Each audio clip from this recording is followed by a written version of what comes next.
UP में चुनावी सरगर्मियां तेज हैं और इस बार चुनाव में युवाओं की भूमिका काफ़ी महत्वपूर्ण होने जा रही है।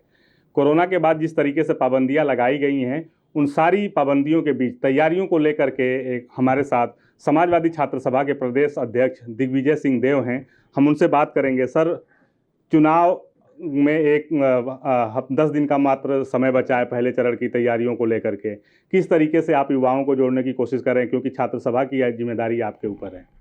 पहले तो आपको बहुत बहुत धन्यवाद कि डेली इनसाइडर ने हम लोगों को अपनी बात रखने का जरिया दिया, प्लेटफॉर्म दिया। देखिए, पूरे उत्तर प्रदेश में जिस तरह से भारतीय जनता पार्टी की गवर्नमेंट आई, चाहे वो सेंट्रल में हो चाहे उत्तर प्रदेश में आई हो, उसके बाद नौजवानों पे, छात्रों पे बेतहाशा जुर्म, बेतहाशा अत्याचार शुरू। आपको याद होना चाहिए कि जब भारतीय जनता पार्टी की गवर्नमेंट इस उत्तर प्रदेश में आई तो लखनऊ की सड़कों में सबसे पहले शिक्षा मित्र मारे गए और दौड़ा दौड़ा के पीटे गए, नदियों में कूद के अपनी जान बचाई। हमारी जो बहनें गर्भवती थी उनका गर्भपात हो गया, उसके वीडियो मौजूद है। और उसके बाद लगातार छात्रों ने जब जब किसी बात को मुद्दा उठाया, उस समय आपको याद होगा कि रेडियो वायरलेस के पर्चे भी लीक हुए, फिर एसआई के पर्चे लीक हुए। जब जब छात्र अपना मुद्दा उठाने गया तब तब भारतीय जनता पार्टी ने उन्हें लाठियों से पीटा, उनके हाथ पैर तोड़े। छात्र संघ का चुनाव का मुद्दा रहा हो या और भी छात्र, उन्होंने जब फीस का मुद्दा उठाया हो, हॉस्टल का मुद्दा हो, लखनऊ विश्वविद्यालय में एबीवीपी के खुद के इनके पदाधिकारी पुलिस वालों ने लाठियों से पीटा। और उस रात जब समाजवादी छात्र सभा रात के 12 बजे उनके साथ कांधे से कांधा मिलाकर खड़ी हुई तो बड़ी संख्या में अखिल भारतीय विद्यार्थी परिषद के नौजवानों ने एबीवीपी छोड़कर समाजवादी छात्र सभा ज्वाइन किया। पूरे के पूरे 5 साल भारतीय जनता पार्टी ने छात्रों पर लगातार जुल्म ढाए हैं। आपने देखा अभी भी आरआरबी और रेलवे वाले मुख्य परीक्षा में क्या हुआ, नौजवानों को हॉस्टलों से निकाल कर मारा गया। और ये काम बहुत पहले से करते आ रहे। 69,000 की भर्ती रही हो, चाहे आरक्षण के मामले पर नौजवान रहे हो, चाहे 14.13 रोस्टर के मामले पर रहे हो, किसी भी मामले पर जब छात्रों ने आवाज़ उठाने का प्रयास किया विश्वविद्यालयों में या महाविद्यालयों में या सड़कों पर, उन्हें मारा पीटा गया, उनको जेल भेजा गया, उन पर गंभीर मुकदमे लगाए गए। तो आज भारतीय जनता पार्टी जब नौजवान पूरे इनके साथ खिलाफ है, पूरी दुनिया में, दुनिया का इतिहास ये कहता है कि जब जब छात्र नौजवान खड़े हुए हैं तो सत्ता परिवर्तन होता है और जो सत्ताधीश होता है उसे सत्ता की गद्दी छोड़नी पड़ती है। तो ये भारतीय जनता पार्टी जो जुल्म उन्होंने ढाए हैं, यही जुल्म इनकी सियासत की ताबूत में कील ठोकने का काम करने जा रहा है। इसमें कोई दो राय नहीं है कि युवाओं की भूमिका बहुत महत्वपूर्ण होने जा रही है। लेकिन हम जब आपने प्रयागराज का मुद्दा उठाया रेलवे की भर्ती को लेकर के, पूरा बिहार जिस तरीके से आंदोलनरत हुआ युवाओं के मुद्दे को लेकर के, वहाँ का पूरा विपक्ष एकजुट हुआ। उत्तर प्रदेश में वो नज़ारा नहीं दिख पाया। क्या कारण हो सकते हैं उसके? नहीं, देखिए, पूरा भारतीय जनता पार्टी के जो अत्याचार किया बिहार में, प्रयागराज में भी किया। प्रयागराज में समाजवादी छात्र सभा के नौजवानों ने लखनऊ वहाँ के विश्वविद्यालय पर, और शाम को भी उन्होंने धरना प्रदर्शन किया। लखनऊ विश्वविद्यालय में समाजवादी छात्र सभा के नौजवानों ने धरना, क्योंकि चुनाव का वक्त है और कोरोना गाइडलाइन के भी मामले हैं, इसलिए उस व्यापक स्तर पर वो चीज़ें नहीं दिखी। और चुनाव भी लागू है तो तमाम तरह के नियम कायदे कानून भी लागू हैं, इसलिए वो चीज़ें नहीं लिखी। ऐसा नहीं था। समाजवादी छात्र सभा शुरू से हर मुद्दे पर, किसी भी मुद्दे, नीट की एग्जाम का मामला था, समाजवादी छात्र सभा ने प्रदर्शन किया। मैं खुद लाठी खाया, जेल गया। कोई भी फीस हाइक का मामला रहा हो, चाहे छात्रों के साथ जबरदस्ती, उत्तर प्रदेश के जो दिनेश शर्मा जी हैं, वो कह रहे थे कि छात्रों को फीस जमा ही करनी पड़ेगी। उप मुख्यमंत्री कह रहा है कि फीस जमा ही करनी पड़ेगी। आप सोचो, पूरे कोरोना काल में जिस तरह से छात्रों के साथ सरकारों ने भेदभाव किया, और अभी भी लड़के कभी ऑनलाइन की, आप बताइए AKTU में नौजवानों ने एक ऑनलाइन एग्जाम के लिए कितना प्रयास किया और उन्हें लाठियों से पीटा गया, जेल भेजा गया।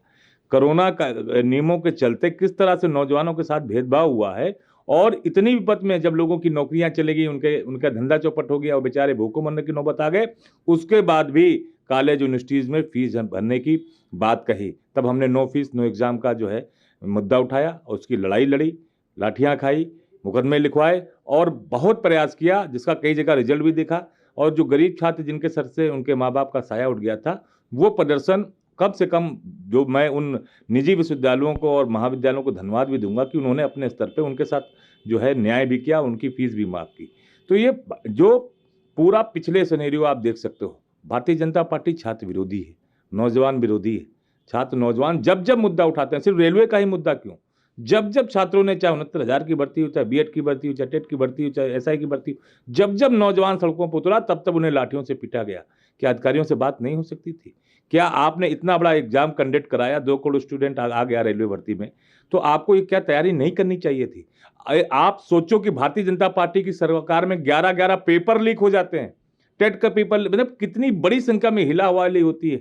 और आप सोचो कि लगातार जो फीस उनसे वसूली जा रही है वो कहाँ चलेगी, हजारों करोड़ रुपए कहाँ चले गए। और ये जो इतनी सारी भर्तियों की परीक्षाएं लीक हुई, आखिर नौजवान और छात्र अब उसका जवाब मांग रहा है और भारतीय जनता पार्टी को उसका खामियाजा जो है भुगतना पड़ेगा।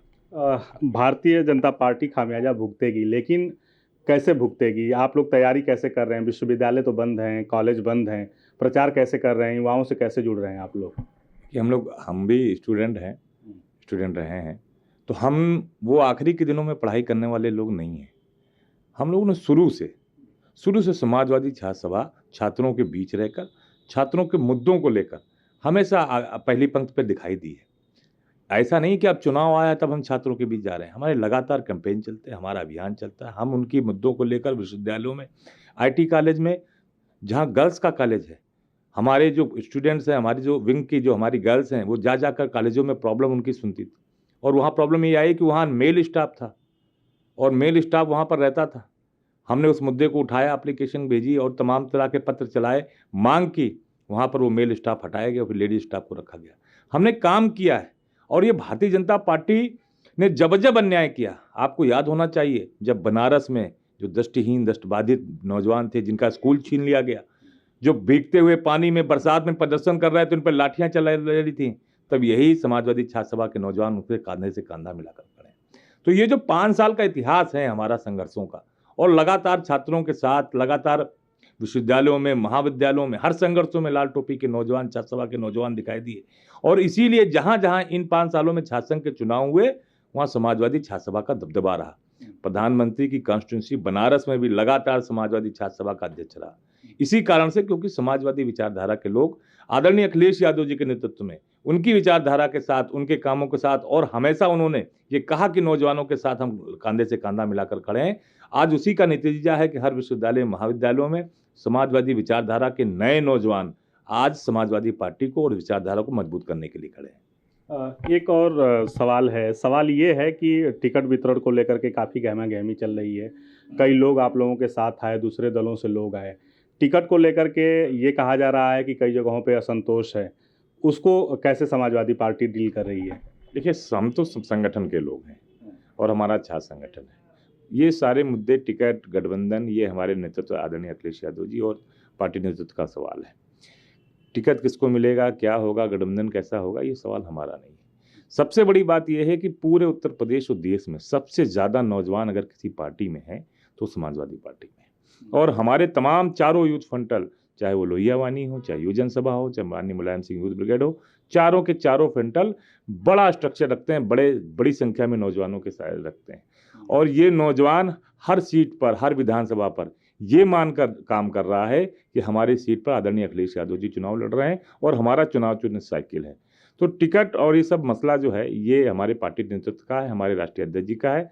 हमारा मसला सिर्फ इतना है कि हम समाजवादी पार्टी को लेकर, समाजवादी पार्टी की विचारधारा को लेकर और उन कामों को लेकर, गरीब के बेटे के हाथ में लैपटॉप कैसे मिलेगा, गरीब के बच्चे को रोजगार कैसे मिलेगा, बहुत सारी ऐसे मुद्दे हैं जिसको भारतीय जनता पार्टी खाली हल्ला मचाती है। आप मूलभूत सुविधाओं पर देखिए, प्राथमिक शिक्षा में क्या हो रहा है। क्या आप गरीब के बेटे के पैरों में जूते हैं? क्या गरीब के बेटों के कंधों पर स्वेटर है? क्या गरीब के बेटे के शरीर पर ड्रेस है? नहीं है। डायरेक्ट बेनिफिट के नाम पर 1100 रुपये भेज दिए जाते हैं। बच्चे को क्या मिलता है, आप ये बताइए। हमने हफ्ते में 1 दिन फल रखा था। यही तो समाजवाद, सोशलिज्म को समझने की बात जो है। देखिए, विचारधारा का फर्क है। भारतीय जनता पार्टी पूंजीवादी विचारधारा से आती है, इसलिए उसके विचारों में पूंजीवाद दिखता है। हर चीज़ को प्राइवेट सेक्टर में ले जाना चाहती है। आईटीआई उसने बेचे कि नहीं बेचे, पॉलिटेक्निक उसने बेचे कि नहीं बेचे। वो चाहती है कि सबको निजीकरण हो जाए, क्योंकि पूंजीवादी विचारधारा के हम सोशलिज्म को मानने वाले लोग हैं, समाजवादी विचारधारा को मानने वाले डॉक्टर लोहिया, बाबा भीमराव अम्बेडकर और नेताजी के रास्ते पर दिखाए पे चलने वाले लोग हैं। सोशलिज्म क्या कहता है, समाजवाद कह सकता है, क्या कहता है कि पैसे वाले का बेटा अगर एप्पल खाता है तो गरीब को बेटे को भी कम से कम एक सेब मिलना चाहिए। वो काम आदरणीय अखिलेश यादव जी ने किया था। अच्छा खाना मिले उसकी व्यवस्था करने जा रहे थे, तो बड़े बड़े प्लांट, अन्नपूर्णा प्लांट से उन्हें खाना देना चाहते थे, उन्हें बैग देते थे। आप पता कर लीजिए प्राथमिक विद्यालयों में बच्चों के पास फिर से वो वाले प्लास्टिक वाले बोरों में अपनी किताब लेकर आ रहे हैं। कहाँ गए बैग, कहाँ गया स्वेटर, कहाँ गया उनको बर्तन, कहाँ गया फल, कहाँ गया दूध, सब खत्म कर दिया गया। 4 रुपए की डाइट बना दी गई है बच्चों को।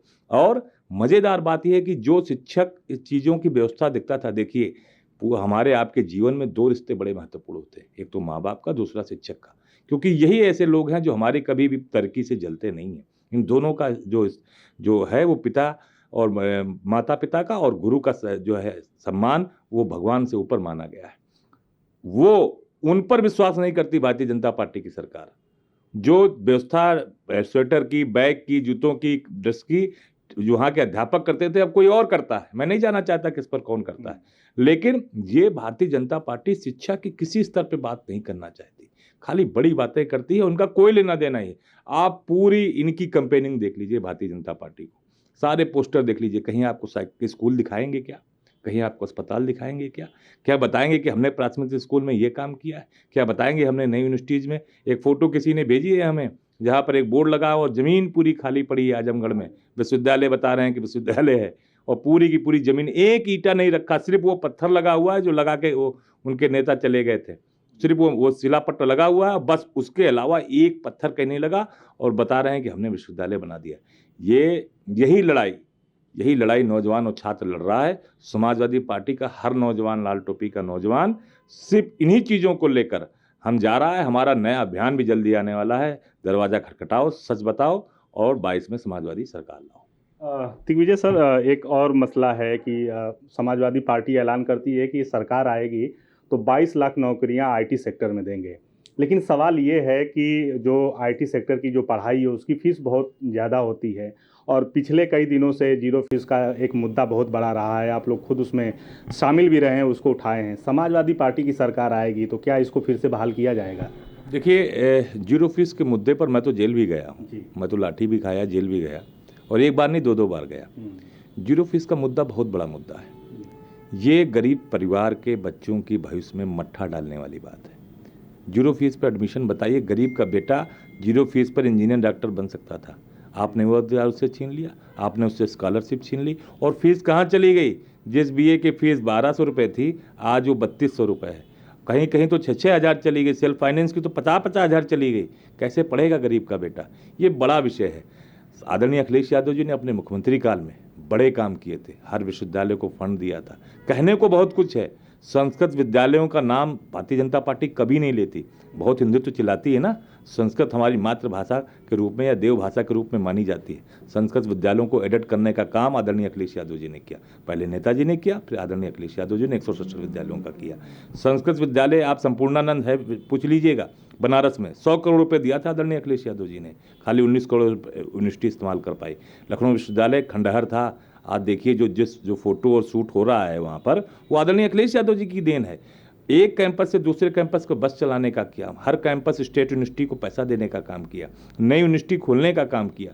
यही चीज़ें तो समझ में आनी चाहिए कि गरीब का बेटा कैसे पढ़ेगा। जब स्टेट यूनिवर्सिटी होगी तो उसकी फीस कम होगी, लेकिन ये पूंजीवादी विचारधारा के लोग ये कहाँ यूनिवर्सिटी खोलना चाहते हैं? मैदान पर शिलापट लगाकर विश्वविद्यालय बता रहे हैं, तो ये झूठे लोग हैं ना। जब आपकी स्टेट यूनिवर्सिटियाँ होंगी तो उसकी फीस कम है, कहीं ना कहीं कम होगी।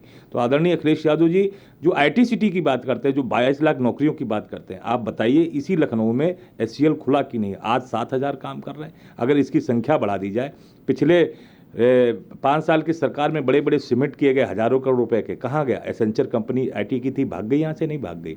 टाटा की कंसल्टेंसी थी, भाग गई कि नहीं भाग गई? जब यहाँ उनको उस तरह का माहौल ही नहीं मिलेगा तो क्यों नौकरियाँ यहाँ देंगी कंपनियाँ? वो माहौल बिल्डअप करना पड़ेगा। तो समाजवादी पार्टी के राष्ट्रीय अध्यक्ष अखिलेश यादव जी इसीलिए बेहतर मुख्यमंत्री इसीलिए है क्योंकि सोच रखते हैं, वो समझते हैं चीज़ों को। बाबा मुख्यमंत्री जी की तरह थोड़ी कि खाली मंदिर मस्जिद के अलावा कोई बात नहीं करनी, उन्हें खाली गुंडागर्दी के अलावा बात नहीं करनी। वो सोच रखते हैं कि नौकरियां कहाँ से दी जा सकती है, वो सिर्फ आईटी सेक्टर में दी जा सकती हैं। आज की डेट में आईटी सेक्टर बहुत बड़ा सेक्टर है, आपकी मीडिया से लेकर तमाम चीज़ों तक सब आईटी सेक्टर का खेल है, और इसमें बहुत बहुत बढ़िया भविष्य है नौजवानों का। तो उस तरह के इंफ्रास्ट्रक्चर खड़े किए जाएंगे, उस तरह के कॉलेज खड़े किए जाएंगे, उस तरह के ऐसे, वो कहते हैं हमारे आदरणीय अखिलेश यादव जी, अगर IT सिटी SCL लखनऊ में हो सकता है तो आगरा में भी हो सकता है, गोरखपुर में भी हो सकता है, बनारस में भी हो सकता है, बरेली में भी हो सकता है। जो हमारे मंडल है उन्हें हम IT हब बनाएंगे, और जब IT हब बनाएंगे तो क्यों नहीं नौकरियां दे सकते हैं। जब आप उन्हें फील्ड देंगे, काम करने का मौका देंगे। नोएडा में बनाई हमारी, उन्होंने उसकी मोबाइल कंपनी, उसको जब मौका दिया तो आज तमाम मोबाइल वहाँ बन रहे हैं। तो IT सेक्टर के ही लोग तो काम कर रहे हैं। ये विजन की बात होती है, यही सोच है जो भारतीय जनता पार्टी के पास नहीं है। बात विजन और वैचारिकी की आपने मुख्यमंत्री योगी आदित्यनाथ पर निशाना साधा उनके भाषणों को लेकर के, लेकिन पिछले कई चुनावों से हम देखते हैं आप लोग बात मुद्दा करते हैं कि बेरोजगारी मुद्दा है, महंगाई मुद्दा है, लेकिन ये चुनाव के समय आकर के दब जाता है। पिछली बार भी आपका एक नारा था कि काम बोलता है, वो मुद्दा काम नहीं आया। आपको लगता है कि जो जिस ट्रैक पे वो लोग चल रहे हैं उनका ट्रैक हमेशा भारी पड़ जाता है, इस बार आप लोग अपने ट्रैक को भारी कर पाएंगे जो आप मुद्दा लेकर के चल रहे हैं? देखिए, हमारी देश की जनता बड़ी इमोशनल और बड़ी महान है, बहुत इमोशनल, बड़ी भावुक जनता है, और तमाम छोटी बातों से भी बहुत भावुकता के साथ जुड़ जाती है। इसी भावुकता का फ़ायदा कई बाबाओं ने किया। आपने देखा कुछ बाबा जेल में भी है, लाखों लोग सुनते थे। सिर्फ भावनाओं में बहने वाले हमारे इस उत्तर प्रदेश जो देश के नागरिक हैं, उन्हीं भावनाओं का फ़ायदा उठाते हैं और उन्हीं भावनाओं की बात करते हैं। लेकिन अब हकीकत सामने आ गई है। कोरोना काल में क्या हुआ बताइए। उत्तर प्रदेश के मुख्यमंत्री ने लिखा कि, मुख्यमंत्री और उनके मंत्री ने लिख के दिया कि एक भी मौत जो है वो ऑक्सीजन के अभाव में नहीं हुई, एक भी मौत। बच्चे चिल्ला रहे थे, बच्चे चीख रहे थे, माएँ चीख रही थी, बेटे चीख रहे थे, बाप चीख रहा था ना, बच्चे को लेकर तड़प रहा था। उस बेटी जो आगरा का वीडियो आया था, पूछिए जिसका बाप तड़प गया, उस माँ से पूछिए जो अपने बेटे को लेकर चीख रही थी। उसके बाद उत्तर प्रदेश का मुख्यमंत्री कहता है कि, और उसका मंत्री कहता है कि ऑक्सीजन से मौतें नहीं हुई। आपने इसी लखनऊ में बताइए, आपने बेड क्यों लगाए टीने कि लाशें ना दिखाई दे? गंगा के किनारे जो बह रही थी लाशें, कौन थी? अरे ये झूठ बोलने वाले लोग हैं, इनमें नहीं है। ये परिवार का दर्द कैसे जानेंगे कि बेटा मरता है, बेटी मरती, भाई मरता है तो क्या होता है? ये तो कल भगवान की जात बता रहे थे। कल हमने एक वीडियो में देखा, कहा भगवान श्री राम राजपूत बिरादरी में, क्षत्रिय बिरादरी में पैदा हुए, भगवान की भी जात हो गई। ये हनुमान जी को भी दलित बताते रहे हैं। ये भगवानों की जातियां बताने वाले लोग हैं। जो आदर्श हैं, भगवान श्री राम मर्यादा पुरुषोत्तम श्री राम थे। जब उन्होंने बताई कि इंसान की मर्यादा क्या होनी चाहिए, सबरी के झूठे बेर खा के बताया कि किस तरह से हमारा रहन सहन होना चाहिए, किस तरह से बराबरी का दर्जा होना चाहिए, उस मर्यादा पुरुषोत्तम राम को एक जात का बता दिया। इसी कनेक्टिंग की मैं बात कर रहा हूँ। जब वो लोगों को जोड़ने की बात करते हैं, भगवान भी जाति आ जाती है, मंदिर आ जाता है, लेकिन आप लोग बार बार कह रहे हैं कि हम रोज़गार की बात करेंगे, हम नौकरियों की बात करेंगे, कैसे इससे निपटेंगे? देखिए, मैंने पहले भी कहा, समाजवादी पार्टी सिर्फ पार्टी दल नहीं है। लोग कुछ भी कहें, लेकिन ये विचारधारा है। पूरे 5 साल, आज तो बहुत सारे राजनीतिक दल दिख रहे होंगे आपको, बहुत लोग कोई हैदराबाद से भी आ गए। 5 साल कहाँ थे? 5 साल सड़कों पर कौन लड़ रहा था? कौन लाठी डंडे वो पानी की बिछारे और गोलियां झेल रहा था? कौन जेल जा रहा था? ये लाल टोपी की नौजवान, ये आदरणीय अखिलेश यादव जी के सिपाही, समाजवादी विचारधारा में विश्वास करने वाले लोग, नेताजी के दिखाए रास्ते पे विश्वास करने, बाबा साहब के दिखाए रास्ते पे समता और समानता की बात करने वाले लोग, यही लोग लड़ रहे थे। यही 0 फीस पे लड़े, यही 13.2 पे लड़े, ये तमाम नौकरी के लिए इन्होंने आरक्षण खाया है नौजवानों का। ये किसी के नहीं है। बताइए, ये नियम लेकर आए थे कि नहीं आए थे कि 5 साल पहले कॉन्ट्रैक्ट नौकरी करनी पड़ेगी? कोई भी वर्ग का नौजवान बताइए, पढ़ लिख कर नौकरी करने आया कि 5 साल किसी अधिकारी की गुलामी करता? क्या कराता अधिकारी 5 साल? उससे अपने घर की सब्जी डलवाता, अपने कुत्ते टहलवाता, कहीं घर के काम कराता। ऐसी ही तो व्यवस्था लेके आ रहे थे। ये क्या है कॉन्ट्रैक्ट? ये पूंजी, मैंने 100 बार कहा कि विचारधारा का अंतर है। ये बात कम लोग करते हैं, हमें करनी चाहिए। हमारी विचारधारा क्या है, उनकी विचारधारा क्या है? पूंजीवादी विचारधारा के लोग हैं। ये बेच इसीलिए रहे हैं कि चाहते हैं कि सरकार जो हमारे संसाधन हैं, हमारी चीज़ें हैं, उन पर अधिकार किसी एक का हो जाए। जब उसका हो जाएगा तो बताइए क्या होगा? जो 3 कानून लाए गए थे क्या थे? ये सब पूंजीवादी, ये विचारधारा का अंतर है। ये दुनिया को समझना होगा। पूंजीवादी विचारधारा के लोग तो भगवान को भी पूंजी के लिए सब कुछ कर देंगे। काशी में जो कॉरिडोर बनाया, अब दुकानों किसको अलॉट कर दी गई? इतने ही बाबा जी अगर बहुत ज़्यादा ही भगवान श्री राम के अनुयायी हैं और वही पता नहीं कौन सा गाना चलाते हैं, पता नहीं कौन लाएंगे, जो राम को लाए थे हम उनको लाएंगे। अब मिट्टी के पुतले भगवान को लाएंगे, मिट्टी के पुतले, हम आपकी हैसियत हम भगवान को लाएंगे, हम उनका अवतार कराएंगे। अच्छा, जब अवतार आपने करा दिया था तो लड़ लेते अयोध्या जाके, क्यों नहीं लड़े आप, क्यों नहीं लड़े?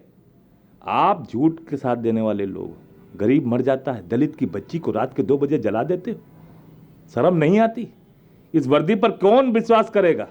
एक बेटी तड़पती रहती है, उसे मार दिया जाता है, उसको जला दिया जाता है, मां चीख रही है मेरी बेटी का चेहरा दिखा दो, मेरी बेटी का चेहरा दिखा दो, और तुमने उसको मिट्टी तेल डाल के जला दिया। ये तुम्हारी सरकार है और तुम बताते हो रामराज लेकर आए। कौन जवाब देगा? नौजवानों को जिस तरह से मारा पीटा, उनके पीठों पर ही बचे। ये लाठी खा के नौजवान क्या बताना चाहते हो आप?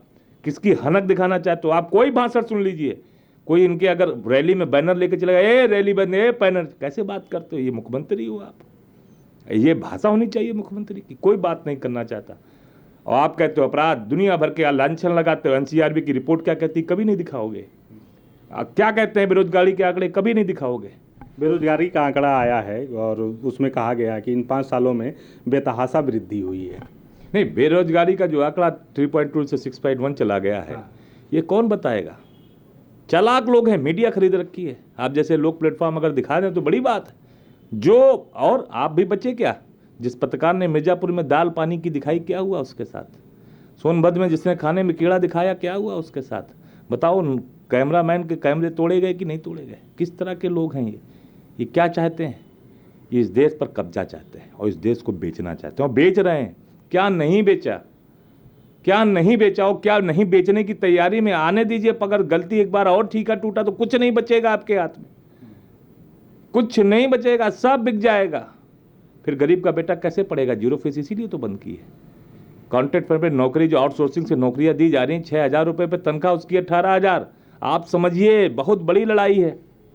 जो नौजवान 6,000 की तनख्वाह पा रहा है, उसकी तनख्वाह लिखा पढ़ी में 18,000 है कागज पर। 6,000 रुपये मिलती है, 2,000 रुपये पीएडी पता नहीं काहे के नाम पर काटते हैं। बचे जो है बचा 10,000 रुपये, 10,000 रुपये में इनका कमीशन, कंपनी का कमीशन, लोगों का कमीशन, सरकार का कमीशन। इतनी बड़ी भ्रष्टाचारी ये सरकार है। युवाओं के मुद्दे पर हम बात करेंगे और खास करके विश्वविद्यालयों की जब बात होती है तो वहाँ पे ये कहा जा रहा है कि छात्र संघ नहीं है, इसलिए मनमानियाँ जारी हैं और आंदोलन नहीं खड़े हो पाते हैं। आपकी सरकार अगर आती है तो क्या छात्र संघ वहाँ पे बहाल किया जाएगा जहाँ पे नहीं हो रहा है? देखिए, समाजवादी पार्टी और समाजवादी पार्टी के प्रवक्ता माननीय मुलायम सिंह यादव जी सदैव से जो है छात्र संघों के हितैषी रहे हैं। समाजवादी पार्टी ने हमेशा छात्र संघ के चुनावों के हित में बात की और 12 में भी या इससे पहले भी 2003 में भी जब माननीय मुलायम सिंह यादव मुख्यमंत्री बने, सबसे पहले समाजवादी पार्टी ने छात्र संघों को पहला कोई ऑर्डर पास किया तो छात्र संघ चुनाव खोलने का पास किया। क्योंकि जानते हैं नेताजी, जानती है ये विचारधारा यही कहती, गरीब मजदूर किसान का बेटा भी राजनीति में सपना देख ले, उसको रास्ता देने का काम समाजवादी पार्टी करती है। क्योंकि आज जिस तरह का ट्रेंड है, बड़े परिवार के लोग, पैसे धन्ना सेठों के लोग ही राजनीति करना चाहते हैं, उनके पास पैसा है। लेकिन गरीब का बेटा नेता कैसे बनेगा? गरीब का बेटा तब नेता बन पाएगा जब छात्र संघों जैसे प्लेटफॉर्मों पर आएगा। तो वो प्लेटफॉर्म देने का काम किया। 2012 में भी छात्र संघों के चुनाव होने का, जो खोलने का काम किया, हमारी पार्टी ने किया। उसके बाद लगातार जब 2017 में इनकी सरकार बनी तो एक एक करके उन्होंने सारे चुनाव, मेरठ में चुनाव होता था बंद कर दिया, गाजियाबाद में चुनाव होता था बंद कर दिया, नोएडा में चुनाव होता था बंद कर दिया, आगरा में चुनाव होता था बंद कर दिया। आप बताओ, नॉमिनेशन होने के बाद जब इन्हें यह आभास हुआ कि चुनाव हार जाएंगे, सोच लीजिए, दिन में नॉमिनेशन हो गया, सारी प्रक्रिया पूरी हो गई और शाम को चुनाव कैंसिल कर दिया गया, चुनाव पर रोक लगा दी गई। क्या है? ये जान गए थे हम हार जाएंगे। दलित की बेटी समाजवादी पार्टी से लड़ रही, समाजवादी छात्र सभा से लड़ रही थी, ये जान रहे थे हम चुनाव हार जाएंगे। बस्ती में क्या हुआ, सदर कबीरनगर में क्या हुआ, सिद्धार्थनगर में क्या हुआ। मैं ये इस बात को गर्व से महसूस करके कह सकता हूँ कि छात्र संघों पर समाजवादी छात्र सभा का दबदबा रहा। इन्होंने मेरठ में भी मेरठ में 1 वोट से हमारा प्रत्याशी हरा दिया, दलित का बेटा आनंद सिद्धार्थ प्रकाश 1 वोट से हरा दिया। लेकिन समाजवादी विचारधारा पर आदरणीय अखिलेश यादव जी को 100 बार, 1000 बार, लाख बार धन्यवाद दूंगा कि आज तमाम गरीब का बेटा, ऐसी दलित बिरादरी का बेटा, चंद्रशेखर चौधरी कौन है, इलाहाबाद विश्वविद्यालय का उपाध्यक्ष, पहला उपाध्यक्ष, दलित उपाध्यक्ष। अंबिका प्रसाद हमारे यहाँ दलित पार्टी से निकल कर हमारे यहाँ उसका विद्यापीठ का चुनाव, उसको हरा दिया गया जबरदस्ती। 1500 वोट देने के बाद भी उसके साथ बेईमानी कर ली गई। आनंद सिद्धार्थ प्रकाश के साथ बेईमानी कर ली गई। अनु प्रसाद हमारी जो प्रत्याशी थी उसको एक जो है नॉमिनेशन होने के बाद चुनाव कैंसिल कर दिया गया। समाजवादी पार्टी सदैव स्वेच्छा संघों के चुनाव के पक्षधर में रही है और हमेशा ये चाहती है कि गरीब, मजदूर, किसान, दलित, शोषित, वंचित समाज का बेटा राजनीति में आगे आए। इसलिए हमेशा उन्होंने छात्रसंघ चुनाव की बात की है और भविष्य में जब हमारी सरकार बनेगी तो छात्रसंघ के चुनाव कराए जाएंगे। तो ये थे हमारे साथ समाजवादी छात्र सभा के प्रदेश अध्यक्ष दिग्विजय सिंह देव, जिनका कहना है कि जब समाजवादी पार्टी की सरकार आएगी तो छात्र संघ भी बहाल किया जाएगा। और हालांकि 0 फीस पर जो प्रवेश का मामला है वो काफ़ी बड़ा मामला है और वो खुद कह रहे हैं कि इस मामले को लेकर के इसको जब बंद किया गया था तो विरोध में ये 2 बार जेल जा चुके हैं और जब सरकार आएगी तो इसको बहाल किया जाएगा। सहयोगी अनुराग के साथ Sushil Kumar, daily insider, Lucknow. UP और देश दुनिया की तमाम ताजा तरीन खबरों के लिए आज ही गूगल प्ले स्टोर से इंस्टॉल करें हमारा तेजी से उभरता न्यूज ऐप डेली इंसाइडर।